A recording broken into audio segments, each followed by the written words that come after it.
नमस्कार, लोक स्वर टीवी में आपका स्वागत है। मैं हूं प्रियंका। खबरों में आगे बढ़ेंगे, मगर उससे पहले सुर्खियों पर एक नजर।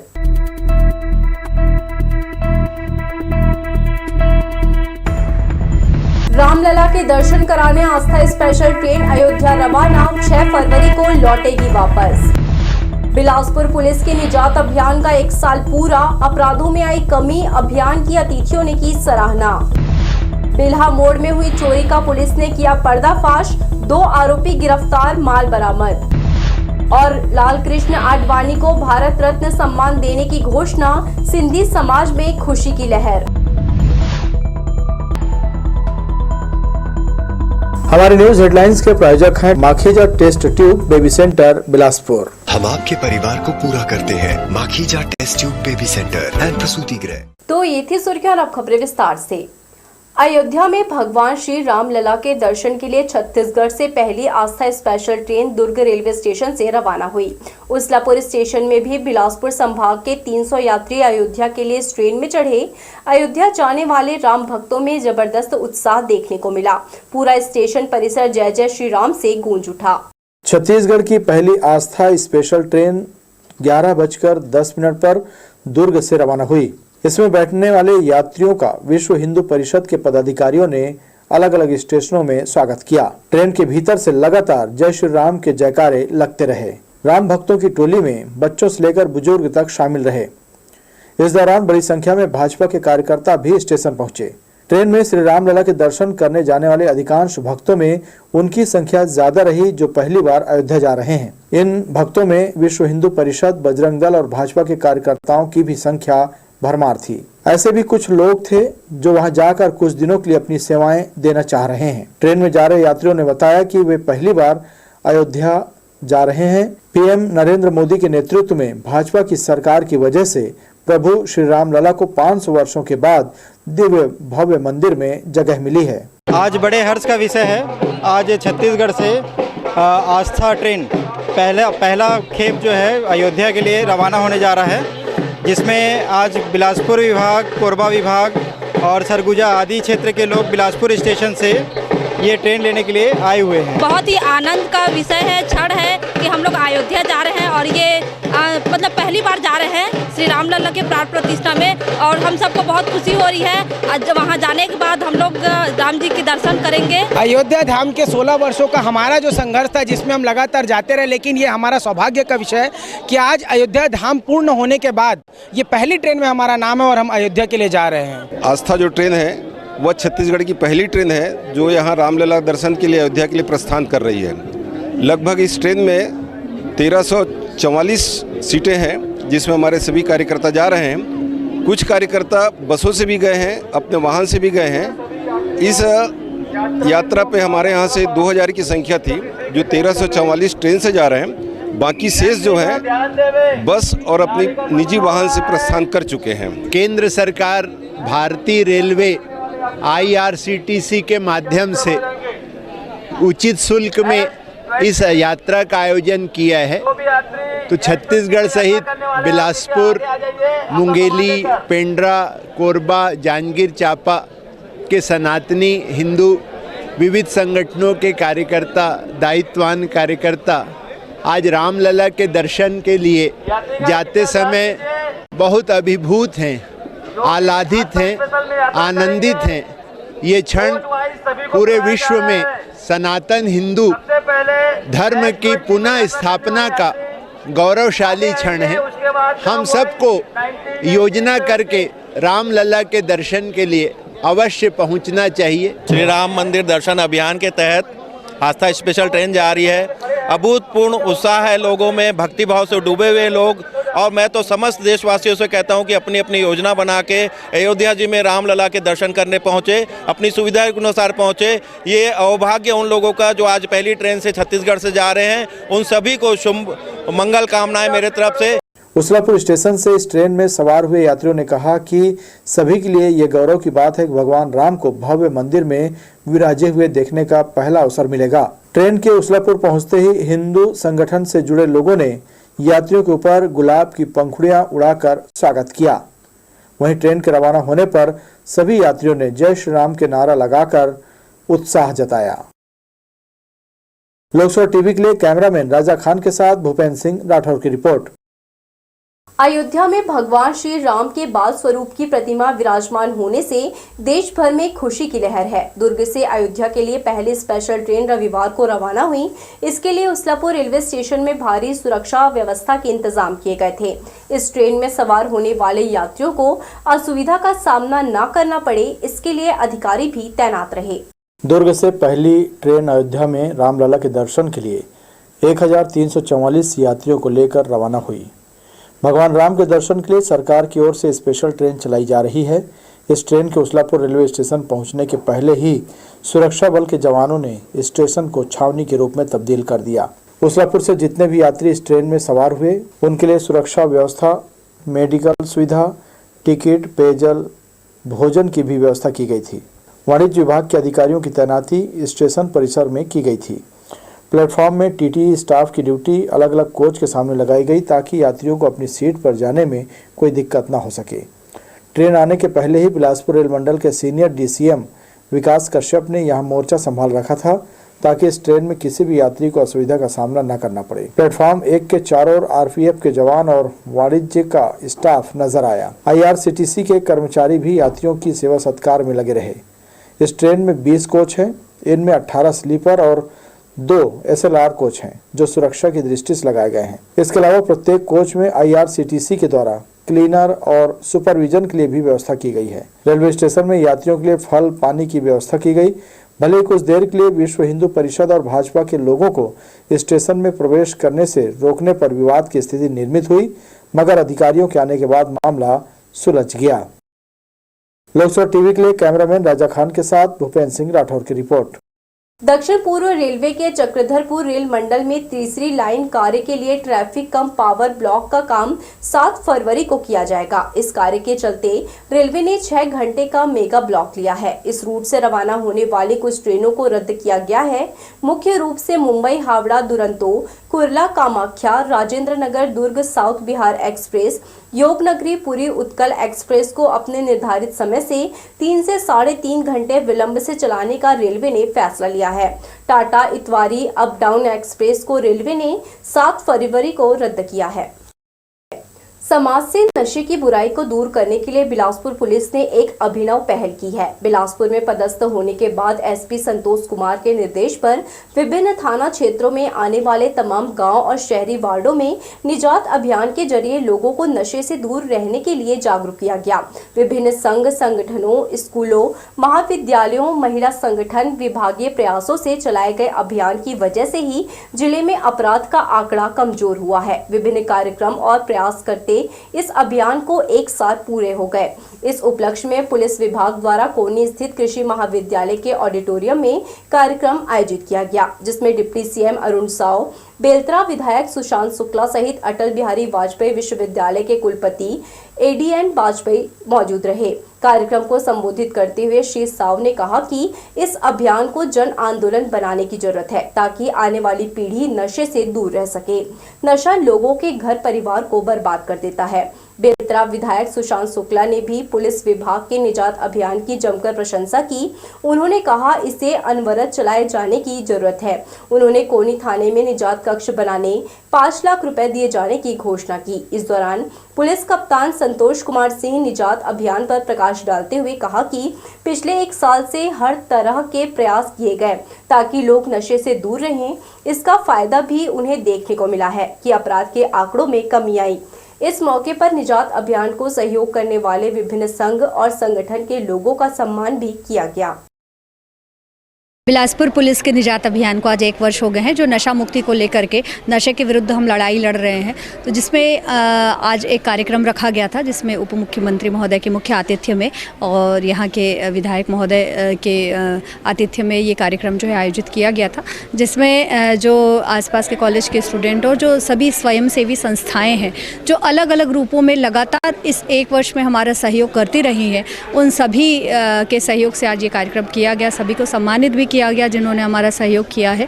हार जीत तो खेल का हिस्सा है, लेकिन हार जीत से भी बड़ी बात है कि खेल में हिस्सा लिया जाए। यह बातें खेल राजस्व और आपदा नियंत्रण मंत्री टंकराम वर्मा ने श्री हरिहर क्षेत्र केदार द्वीप मदकू में आयोजित राज्य स्तरीय कबड्डी प्रतियोगिता के उद्घाटन समारोह में कही।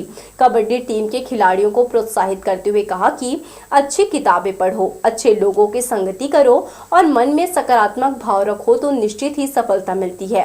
प्रतियोगिता के प्रारंभ में अमली कापा और खैरी की बालिका टीम के बीच पहला मैच कराया गया। 67वीं राष्ट्रीय शालेय खेलकूद प्रतियोगिता और 22वीं राज्य स्तरीय शालेय खेलकूद प्रतियोगिता में सम्मिलित होने वाले शासकीय उच्चतर माध्यमिक विद्यालय मदकू के 35 बालक बालिकाओं को खेल मंत्री टंकराम वर्मा ने मेडल प्रमाण पत्र प्रदान कर प्रोत्साहित किया। छत्तीसगढ़ प्रदेश युवा कांग्रेस ने रोजगार दो न्याय दो आंदोलन छेड़ दिया है। बिल्हा विधानसभा युवा कांग्रेस अध्यक्ष सुनील साहू और कार्यक्रम प्रभारी राहुल राजपूत के नेतृत्व में विधानसभा मुख्यालय बिल्हा में मशाल रैली निकाली गई। युवाओं ने भाजपा सरकार पर वादा खिलाफी का आरोप लगाते हुए बेरोजगारी दूर करने आवाज उठाई। मुख्य रूप से ब्लॉक कांग्रेस कमेटी तिफरा अध्यक्ष लक्ष्मीनाथ साहू और जिला युवा कांग्रेस अध्यक्ष राजू किशन यादव शामिल हुए। मशाल रैली का हटरी चौक से नगर भ्रमण कर गांधी प्रतिमा के पास समापन हुआ। इसमें बड़ी संख्या में युवा कांग्रेस कार्यकर्ता शामिल थे। बिल्हा मोड़ के किराना दुकान में हुई सेंधमारी मामले में पुलिस ने 2 आरोपियों को गिरफ्तार किया है। आरोपियों से पुलिस ने चोरी का सामान, नगद और एक मोटरसाइकिल बरामद किया है। हिर्री के बिल्हा मोड़ में हुई सेंधमारी मामले को आखिरकार पुलिस ने सुलझा ही लिया। साइबर सेल की मदद से चोरों को पकड़ा गया है। चोरी के मामले में पुलिस लगातार प्रयास कर रही थी, तभी सूचना मिली कि 2 युवक अपनी मोटरसाइकिल में सिगरेट, पान मसाला, गुटखा घूम कर बेच रहे हैं। दोनों युवकों को पकड़कर पूछताछ की गई तो वे टूट गए और चोरी करना स्वीकार कर लिया। पकड़े गए दोनों आरोपी किशन राजपूत राजकिशोर नगर सरकंडा और संतोष साहू तिफरा मन्नाडोल के रहने वाले हैं। पुलिस इन दोनों ही आरोपियों के कब्जे से नगद 2300 रुपए, पान मसाला, गुटखा, सिगरेट सहित एक मोटरसाइकिल बरामद किया, जिसकी अनुमानित कीमत 1,42,000 रुपए आंकी गई है। सूचना मिला कि आरोपियान घूम कर सिगरेट, तंबाकू एवं राशि बिक्री कर रहे हैं, जो घेराबंदी कर आरोपी संतोष साहू और किशन राजपूत दोनों को पकड़कर पूछताछ किया गया, जो जुर्म स्वीकार किए। उसके बाद धारा 27 साक्ष्य अधिनियम के तहत मेमोरेंडम कथन कर आरोपियों के कब्जे से उनके घर से चोरी किए गए सिगरेट, पान, बीड़ी, गुटखा, राशि, चाम्स सभी प्रकार के सामान को जब्त किया गया है। पकड़े गए आरोपियों से पुलिस दूसरे मामलों में भी पूछताछ कर रही है। फिलहाल आरोपी किशन राजपूत और संतोष साहू के खिलाफ धारा 457, 380 के तहत कार्रवाई की गई है। लोकसभा टीवी के लिए बिल्हा से धीरेन्द्र मेहता की रिपोर्ट। पर्यावरण प्रदूषण का गंभीर कारण बन रहे भारी वाहनों के विरुद्ध लगातार कार्यवाही चल रही है। कलेक्टर अवनीश शरण के निर्देश पर संयुक्त टीम गठित की गई है। नेशनल हाईवे में नियम कानून को ताक पर रखकर बेधड़क चल रहे वाहनों के खिलाफ कार्यवाही शुरू हो गई है। पुलिस, आरटीओ और खनिज विभाग के द्वारा संयुक्त टीम बनाकर अलग अलग मार्गों पर जांच पड़ताल की गई। इस दौरान पेंड्रीडीह बाईपास के पास बिना तारपोलिन ढके 2 ट्रेलर कोयला लेकर परिवहन कर रहे थे, जिसे संयुक्त टीम ने पकड़ा और चकरभाटा थाने के सुपुर्द किया। अक्सर गुमशुदा मामलों में बालिग युवतियां अपने प्रेमी के साथ विवाह कर थाना पहुंचती हैं। चकरभाटा थाने में भी कुछ ऐसा ही देखने को मिला। 10-12 दिन पहले एक बालिग युवती लापता हो गई थी। परिजनों की शिकायत पर पुलिस ने गुमशुदगी का मामला दर्ज किया और उसकी तलाश शुरू की। इस दौरान सूचना मिली कि युवती अपने प्रेमी के साथ बिलासपुर स्टेशन में है। पुलिस तत्काल मौके पर पहुंची और दोनों को पकड़ लिया। पुलिस युवती का बयान दर्ज कर परिजनों को तलब किया है। महमंद बाईपास में स्थित फदहा खार का जंगल अवैध कार्यों के लिए सुरक्षित अड्डा बन चुका है। यहां आए दिन अज्ञात शव मिल रहे हैं। रविवार को भी यहां एक अज्ञात व्यक्ति की अधजली लाश पाई गई। सूचना पाकर सिरगिट्टी पुलिस मौके पर पहुंची और शव का पंचनामा कराकर पीएम के लिए रवाना कर दिया। सिरगिट्टी पुलिस संदेहास्पद इस मामले की तहकीकात में जुट गई है। सिरगिट्टी थाना क्षेत्र के फदाकार जंगल में आज एक शव मिलने की सूचना मिली है। इस पर से पुलिस मौके पे पहुंची। बॉडी का एग्जामिनेशन करने के बाद वो आधी जली और पुरानी बॉडी लग रही है। इस पर से पुलिस द्वारा मर्ग कायम करके पंचनामा की जा रही है और अभी बॉडी जिस परिस्थिति में मिली है वो संदेहास्पद लग रही है। इस पर पुलिस जाँच में जुटी हुई है। बढ़ेंगे हम खबरों की ओर, मगर इससे पहले सुर्खियों पर एक नजर।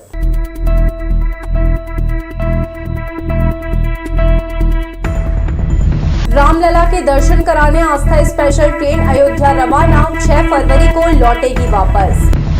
बिलासपुर पुलिस के निजात अभियान का 1 साल पूरा, अपराधों में आई कमी, अभियान की अतिथियों ने की सराहना।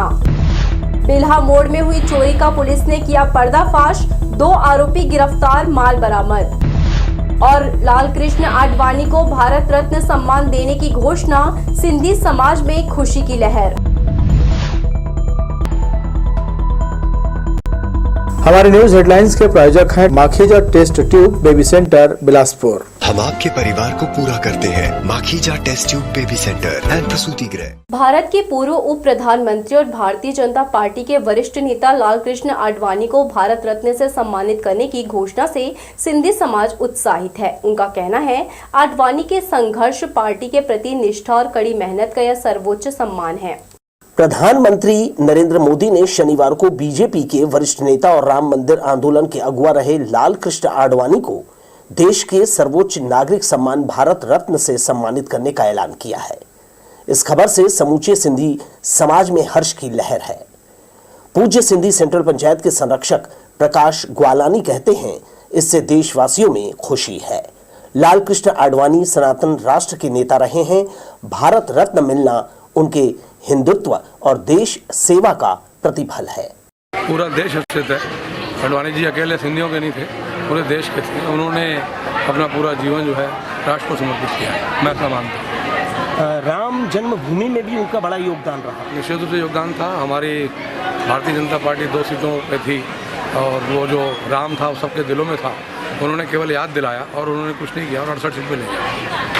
तो अब सिंधी समाज को भी कुछ मैसेज जाता है इस बात से कि बड़ा निश्चित रूप से जाता है। हम सनातन हिंदू धर्म से हैं और भारत के टुकड़े होने के बाद ही हम मतलब स्थापित हुए सिंध से। तो सिंधियों का अपना एक सोच है कि हमारा राष्ट्र का वो नेता है, खूब ऊंचाई तक गया और उनके लिए हमारे ही समाज का नहीं सबका सम्मान है और सिंधी समाज तो हर्षित है और अच्छा लगता है। वर्ष 1991 में सोमनाथ से अयोध्या तक रथ यात्रा से वे सशक्त होकर देशवासियों के दिलों में छा गए। सिंधी समाज अपनी जड़ों से उखड़ने के बाद भी हिंदू धर्म से नहीं डिगा। भारतीय सिंधु सभा महिला विंग की राष्ट्रीय अध्यक्ष विनीता भावनानी आगे कहती हैं, श्री आडवाणी हमेशा सनातनी चेहरा रहेंगे। 2009 और 2013 में वे बिलासपुर आए थे। इसके अलावा उनसे कई बार व्यक्तिगत रूप से मिलने का अवसर भी मिला। लंबे राजनीतिक कैरियर में उन्होंने सामाजिक मूल्यों को जिया है। भारत रत्न मिलने की खुशी और गौरव दोनों है। अत्यंत खुशी और हर्ष का कल से ही हम लोगों ने अपने अंदर एक नई ऊर्जा अनुभव की है, क्योंकि आडवाणी जी की घोर तपस्या, त्याग, सेवा का ये परिणाम है। वो जैसा उनका व्यक्तित्व है, क्योंकि मैं भी उनसे 4-5 बार मुलाकात मेरी हुई है। 2003 से लेके और 17 के बीच मेरी 4 बार उनसे मुलाकात हुई। चारों बार मैंने उनका एक अलग सा चेहरा देखा, पर शालीनता वही, शुचिता वही और मूल्य वही, सामाजिक। मैंने देखा राजनीति में भी उन्होंने सामाजिक मूल्यों को लाया है। ऐसा व्यक्तित्व शायद विरला ही कोई है। सेंट्रल युवा विंग के अध्यक्ष अजय भीमनानी ने भी प्रधानमंत्री की घोषणा का स्वागत किया है और कहा, भाजपा के रीढ़ की हड्डी बनकर लाल कृष्ण आडवाणी ने कई जिम्मेदारियां निभाई। उप प्रधानमंत्री का दायित्व भी उन्हें दिया गया। निश्चित ही बहुत आनंद की बात है, बहुत खुशी की बात है। हमारा पूरा समाज इस न्यूज़ से, जब से हमारे आदरणीय प्रधानमंत्री जी ने इसकी जानकारी दी कि उन्हें सर्वोच्च सम्मान से भारत रत्न से नवाजा जा रहा है, बहुत ही खुशी है हमारे पूरे समाज को। देश की प्रमुख पॉलिटिकल पार्टी जिसकी रीढ़ की हड्डी माने जाते हैं आदरणीय श्री लाल कृष्ण आडवाणी, जो पूर्व में उप प्रधानमंत्री का भी भार संभाल के उन्होंने अपनी देश की सेवा की है, उन्हें इस पद से नवाजना मतलब निश्चित ही उनके कार्यों के लिए उनकी एक ये प्रतिभूति माना जाए जिसे आज उन्हें ये सम्मान दिया जा रहा है, हम पूरे समाज वाले से बहुत खुश हैं। न सिर्फ रथ यात्रा के समय पीएम मोदी को गुजरात का मुख्यमंत्री बनाने में भी लाल कृष्ण आडवाणी की अहम भूमिका रही। प्रधानमंत्री मोदी उसी सांस्कृतिक और हिंदुत्व वाले राष्ट्रवाद के एजेंडे को आगे बढ़ा रहे हैं जो लाल कृष्ण आडवाणी ने शुरू किया था। वे कम शब्दों वाले इंसान हैं, लेकिन स्वाभाविक तौर पर उनको इस बात की संतुष्टि और खुशी दोनों है कि उन्होंने अपना पूरा जीवन देश की सेवा में लगाया। उनके जीवन में इस पड़ाव पर उन्हें देश के सर्वोच्च सम्मान से नवाजा जाना बहुत बड़ी बात है। कैमरामैन सतीश साहू के साथ दिलीप जगवानी, लोकसभा टीवी, बिलासपुर। आम के पेड़ों में बौर नजर आने लगे हैं, जिसे देखकर गर्मी के मौसम का एहसास होने लगा है। इस वर्ष फसल का पीक सीजन रहने वाला है। मौसम ने साथ दिया और किसानों ने सावधानी बरती तो फिर इस बार फलों का राजा आम खूब धमाल मचाएगा। आम के बागीचों और शहर में लगे इसके पेड़ लाल पीले फूलों से खिल उठे हैं। इस महीने के अंत तक इन मंजरियों में फल आएंगे। आम के पेड़ बौर से लद गए हैं, जिससे कारोबार करने वालों की उम्मीद है कि इस बार बेहतर उत्पादन लेकर भरपूर मुनाफा कमाएंगे। रविवार को सामाजिक संस्था द्वारा बच्चों के लिए कार्निवाल का आयोजन किया गया। रविवार को मंगला चौक स्थित उत्सव वाटिका में आयोजित कार्यक्रम के दौरान बच्चों ने एक से बढ़कर एक खेल प्रतियोगिता में हिस्सा लिया। कार्निवाल में बच्चों के मौज मस्ती के लिए निःशुल्क जादू शो का आयोजन किया गया। वंचित बच्चों के शिक्षा के लिए धन संचय करने के लिए एनजीओ द्वारा यह कार्यक्रम रखा गया था। एकत्र राशि को वंचित बच्चों की शिक्षा दीक्षा में उपयोग की जाएगी। हम लोग एक किड्स कार्निवल ऑर्गेनाइज कर रहे हैं, जो कि इसकी जो भी प्रोसीडिंग्स आएंगे, जितने भी पैसे इकट्ठे होंगे, ये अंडर प्रिविलेज बच्चों के लिए ही जाएंगे। और आज का कार्यक्रम में हमने बहुत सारी चीज़ें रखी हैं। अभी जैसा कि आप सुन सकते हैं, कॉम्पिटिशन्स चल रहे हैं गाने की, फिर ड्राइंग और डांसिंग कॉम्पिटिशन्स भी है। शाम को सबके लिए मैजिक शो और हाउजी, वो सब फ्री ऑफ कॉस्ट है। और यहाँ पे बहुत सारे फूड स्टॉल्स और गेम स्टॉल्स वाले भी हैं, तो बच्चे बस आए और इन्जॉय करें। किड्स कार्निवल का प्रोग्राम हो रहा है। ये एक चैरिटी इवेंट है जहाँ पे हम अंडर प्रिविलेज बच्चों के लिए ये इवेंट करा रहे हैं। और यहाँ पे सिंगिंग, डांसिंग और पेंटिंग कंपटीशन हमने रखा है बच्चों के लिए। और जो कि हमें पता है कि अगले 10 दिन में परीक्षाएं चालू हो रही हैं, तो हम लोग परीक्षाओं के पहले बच्चों के लिए एक ऐसा माहौल देना चाह रहे हैं कि एक थोड़ा सा फ़न एलिमेंट आ जाए, जहाँ पे बच्चे मस्ती करें, खूब एंजॉय करें और फिर अपने पढ़ाई में ध्यान दें। कनिष्ठ प्रशासनिक सेवा संघ के प्रदेशाध्यक्ष पद के लिए रविवार को चुनाव संपन्न हुआ। प्रदेश के विभिन्न तहसीलों में पदस्थ नायब और तहसीलदारों ने अपनी लंबित मांगों को पूरा कराने संघ को बेहतर नेतृत्व प्रदान करने मतदान में हिस्सा लिया। रविवार को कनिष्ठ प्रशासनिक सेवा संघ का प्रांताध्यक्ष चुनने सदस्यों ने मतदान में हिस्सा लिया। इसके लिए सभी जिला मुख्यालयों में मतदान केंद्र बनाया था। बिलासपुर जिले में दर्ज 34 के मुकाबले ज्यादा वोट पड़े, क्योंकि पदस्थापना और निवास में दूरी को देखते हुए कहीं भी मतदान करने की सदस्यों को छूट दी गई।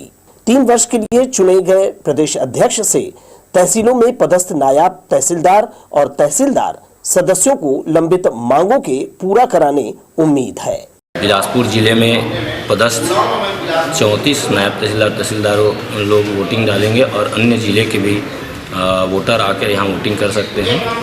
लगभग 100 वोटर वोटिंग करने की यहाँ संभावना है।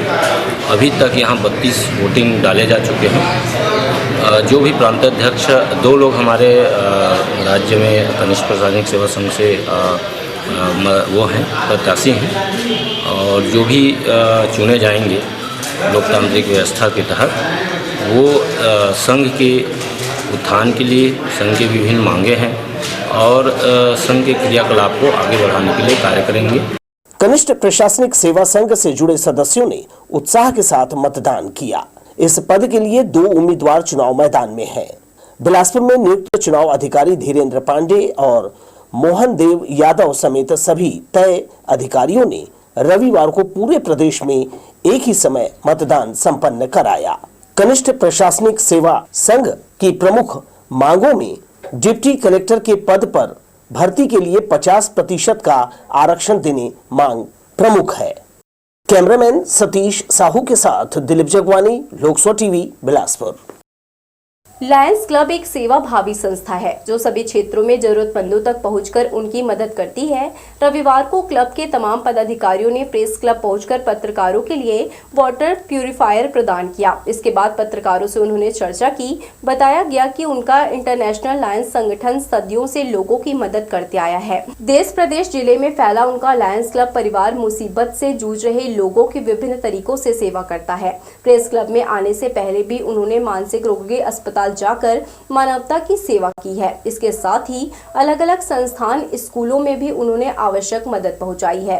लायंस क्लब के D governor PMJF Shailesh Agarwal ने बताया कि उनके अधिकार क्षेत्र में पूरा छत्तीसगढ़ और आधा मध्य प्रदेश आता है, जहां जाकर वे लायंस के सेवाभावी कार्यों का अवलोकन कर रिपोर्ट तैयार करते हैं।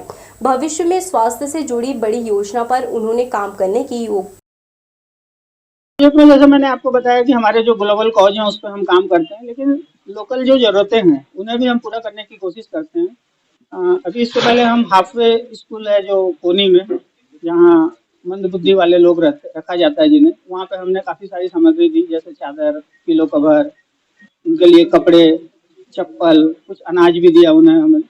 उसके बाद हम साईं मूक बधिर स्कूल गए, वहाँ पर हमने कुछ बेंचेज और जो शिक्षण सामग्री है वो हमने प्रदान करी। और दोनों जगह जाके मुझे तो ऐसा लगा कि इससे अच्छी कोई सेवा हो नहीं सकती, क्योंकि जब मंदबुद्धि वाले लोग वो घर में लोग नहीं रखते हैं, वहाँ पर उनकी सेवा वो एक संस्था कर रही है, उन्हें तो क्यों ना हम उन्हें सपोर्ट करें। इसी तरह से साईं मूक बधिर स्कूल में जब हम गए तो वहाँ जो टीचर हैं ममता मिश्रा जी, मतलब मेरे ख्याल से DFMDM की वो पहली B.Ed टीचर होंगी इस एरिया में। तो ये बहुत बड़ी बात है कि एक B.Ed किया हुआ एक व्यक्ति और अपनी सेवाएं दे रहा है, तो हम उन्हें सपोर्ट करने की हमेशा कोशिश करते हैं। सिम्स परिसर के ऑडिटोरियम में शनिवार की शाम रियल ग्रोथ पब्लिक स्कूल का वार्षिक उत्सव और पुरस्कार वितरण समारोह मनाया गया। इस मौके पर मुख्य अतिथि के रूप में विधायक अमर अग्रवाल सहित अन्य अतिथि मौजूद रहे। स्कूल के बच्चों ने रंगारंग कार्यक्रम से लोगों का दिल जीत लिया।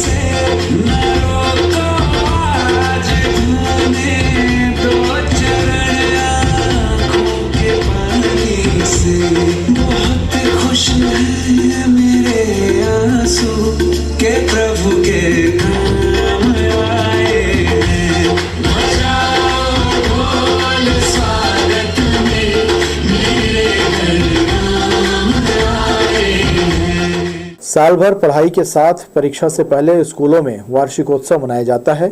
इसके जरिए बच्चों के अंदर छिपी अन्य गतिविधियों को भी लोगों के बीच लाकर प्रदर्शन किया जाता है। इसका सबसे बड़ा प्रभाव ये भी पड़ता है कि बच्चों की पढ़ाई का बोझ परीक्षा को प्रभावित नहीं करती। इस तरह के कार्यक्रम इसलिए भी आवश्यक हो जाते हैं कि इससे बच्चों की दिशा भी पता चलती है कि उनका किस क्षेत्र की तरफ ज्यादा आकर्षण है। शनिवार को सिम्स परिसर स्थित ऑडिटोरियम में उसलापुर में संचालित रियल ग्रोथ पब्लिक स्कूल का वार्षिकोत्सव और पुरस्कार वितरण समारोह कार्यक्रम संपन्न हुआ। इस दौरान मुख्य अतिथि के रूप में यहां मौजूद शहर विधायक अमर अग्रवाल ने रियल ग्रोथ पब्लिक स्कूल परिवार को बधाई देते हुए देश में शिक्षा के महत्व पर प्रकाश डाला। बधाई, शुभकामनाएं। मुझे प्रसन्नता है कि हमारे बिलासपुर में सरकार के साथ साथ बहुत सी निजी संस्थाएं एक शिक्षा के क्षेत्र में काम कर रही है और उसमें रियल ग्रोथ पब्लिक स्कूल न केवल बिलासपुर बल्कि हमारे आमने अगल बगल के ग्रामीण बच्चों को शिक्षित कर रहे हैं। मैं इसके उज्जवल भविष्य की कामना करता हूं। इस दौरान स्कूल के मैनेजिंग डायरेक्टर D.K. जायसवाल ने कहा कि वह हर साल की तरह इस बार भी बच्चों की छुपी हुई प्रतिभा को सामने लाने का प्रयास किया गया है, ताकि लोग जान सकें कि बच्चों के अंदर और कितनी खूबियां समाहित हैं। विभिन्न कॉम्पिटिशन्स के माध्यम से निखार के जो उत्तीर्ण होते हैं और अच्छे नंबर लेके आते हैं और अच्छा अपना स्थान बनाते हैं, उन सभी बच्चों को भी सम्मानित किया जाएगा, सम्मानित किया गया है। और हम इस एनुअल फंक्शन के माध्यम से बच्चों के अंदर में अन्य जो छिपी हुई प्रतिभा है उसको निखारने का हम प्रयास करते हैं। और वार्षिकोत्सव एक सारा परिवार का एक स्नेह सम्मेलन है। तो इसके लिए सभी अभिभावकों का जो सहयोग रहा, सभी शिक्षकों का जो सहयोग रहा और माननीय मुख्य अतिथि महोदय का जो सहयोग रहा, उसके लिए रिसाला परिवार जो है बहुत बहुत धन्यवाद ज्ञापित करती है। कार्यक्रम के दौरान रियल ग्रोथ पब्लिक स्कूल के नन्हे मुन्ने बच्चों के अलावा बड़े छात्र छात्राओं ने भी आकर्षक गीत संगीत से मौजूद पालक और प्रबंधन का दिल जीत लिया।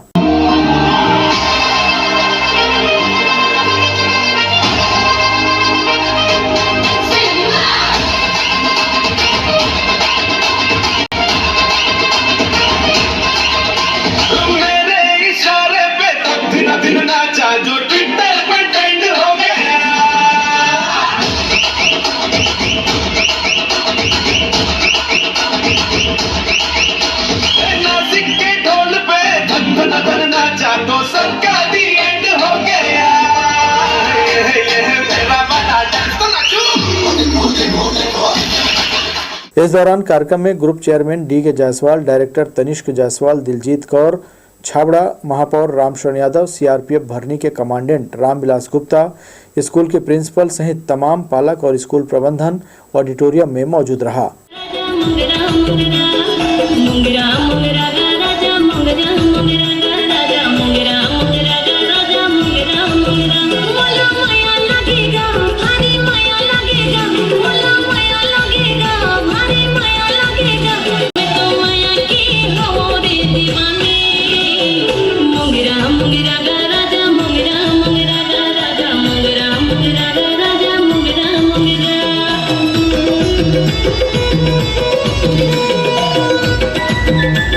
लोकसभा टीवी के लिए कैमरामैन जयेंद्र गोले के साथ इरशाद अली, बिलासपुर।